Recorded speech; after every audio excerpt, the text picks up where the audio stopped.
guys, it's Cyrudin, and today we're doing a review of the Nerf Hyperfire from the Dart Tag series. The Hyperfire was released in 2005 under the original Dart Tag series, which is the series that uses blue and red as the team colors. The Hyperfire came with these tagger darts here, which are a Velcro tip so that when you shoot them at a special Dart Tag vest, it sticks to them and then you're tagged. So on the front of the Hyperfire here, there's a 10 dart turret which is rotating, and it was a pretty good capacity, at least in the Dart Tag series. And then on the bottom here, you've got a handle which is like a front grip, and then a back handle with a pretty big trigger. And then the priming handle here is on top. Not the most comfortable priming handle, I have to say. So since it's a Nerf blaster, it has a tactical rail on top as well as a built-in iron sight for all your tactical needs. However, it doesn't have a sling attachment point. So that's it for our overview of the Hyperfire. Now we're going to move on to the range test. Hey guys, it's Tom, and today we're here at the range to range test the Dart Tag Hyperfire. So, first we're going to be using its stock tagger darts, but one of the things that's really annoying about the Hyperfire is it has, for some reason, these really kind of strong AR springs. So, with some darts that aren't in great condition, they tend to pop out. That might happen a few times in the range test, but we'll see. Okay, starting off with flat shots, so let's go.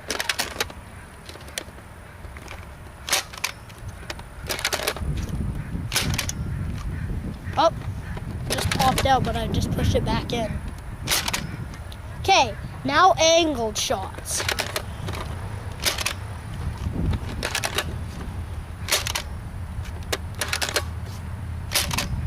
Okay, now let's check the ranges. So, since these darts are very old darts and have probably been used quite a bit, the ranges might not be quite as good as they used to be with these darts, but anyways, here's the range we got. So our first shot is about at 20 feet. Next one is at about 21 feet. Then we have one at 23, one at 25, and then we have a group of two at about 30 feet. Okay, now we're gonna shoot elite darts. Okay, so now we're shooting the Nerf Hyperfire with elite darts. Some of these darts are zombie strike darts, but they're the exact same dart, just recolored, and we have more of them, so yeah. Anyway, starting off with flat shots. Let's go.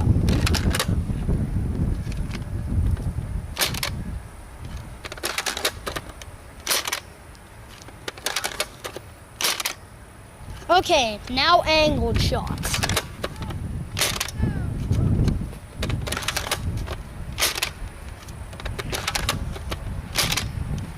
Okay, now let's check the ranges. Okay, so our first shot, two shots here are at about 42 feet.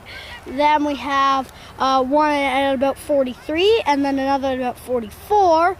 And then we have one here at 49, and then our very last shot here is at about 54 feet. Okay, that's it for the range test. Now let's go to the conclusion.